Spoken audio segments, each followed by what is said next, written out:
வசம்பு இது எல்லா நாட்டு மருந்து கடைகள்லயும் கிடைக்கும்.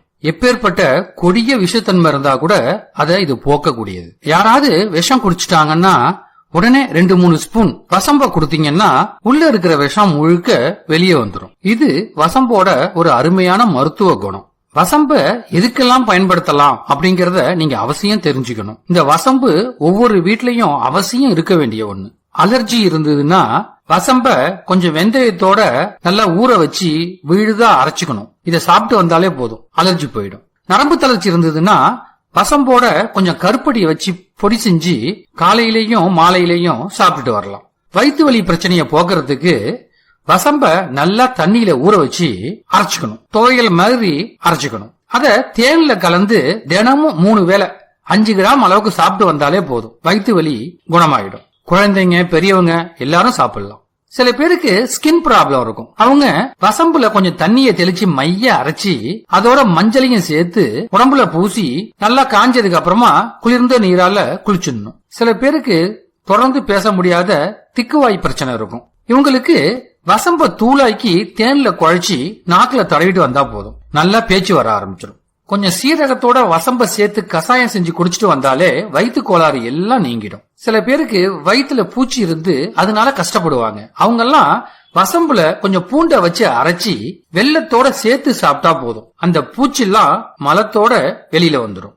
சிறுநீரக கோளாறு நீங்கிறதுக்கு வசம்பு, புதினா இலை, கொஞ்சம் சின்ன வெங்காயம், மிளகு, ஜீரகம் எல்லாத்தையும் போட்டு கஷாயம் செஞ்சு பனங்கல்கண்டு சேர்த்து குடிச்சிட்டு வந்தீங்கன்னா போதும், சிறுநீரக கோளாறு எல்லாம் நீங்கிடும். மூட்டு வலி நீங்கிறதுக்கு வசம்பு, மிளகு, சுக்கு இந்த 3ஐயும் நல்லா கரகரன்னு அரைச்சி கஷாயம் செஞ்சு குடிச்சிட்டு வந்தாலே போதும். சீதபேதி இருக்கிறவங்க நொங்கு மேல வசம்பு தூளை தூவி சாப்பிட்டாலே போதும், சீதபேதி குணமாயிடும். சில பேர் அஜீரணம், பசி இல்லாம இருக்கிறது, இத மாதிரி பிரச்சனையெல்லாம் அவஸ்தப்படுவாங்க. இவங்க வசம்பு தூளையும் சீரகத்தையும் சமமா கலந்து தண்ணியில கொதிக்க வச்சு இந்த தண்ணியை குடிச்சிட்டு வந்தாலே போதும். ஞாபக சக்தியை அதிகரிக்கிறதுக்கு வசம்போட வல்லாரைய வச்சு அரைச்சி தேன்ல சேர்த்து சாப்பிட்டு வரணும். தேல்கடி, பூராங்கடி, வண்டுகடி இந்த விஷயத்தெல்லாம் முறிக்கிறதுக்கும் அதோட வலிய போக்குறதுக்கும் வசம்போட கொஞ்சம் மஞ்சளை வச்சு நல்லா மைய அரைச்சி விஷம் கடிச்ச இடத்துல தடவிட்டு வந்தாலே போதும். வேர்க்குரு போறதுக்கு வசம்பு, பெருங்காயம் இதோட கொஞ்சம் பால் சேர்த்து விழுது மாதிரி அரைச்சிக்கிட்டு வேர்க்கூறு மேல தடவுனா போதும், சீக்கிரமா குணமாயிடும். வாயு தொல்லையால அவஸ்தப்படுறவங்க வசம்போட கொஞ்சம் ஜீரகத்தை சேர்த்து மென்னு தின்னு 2 டம்ளர் மோர குடிச்சா போதும்.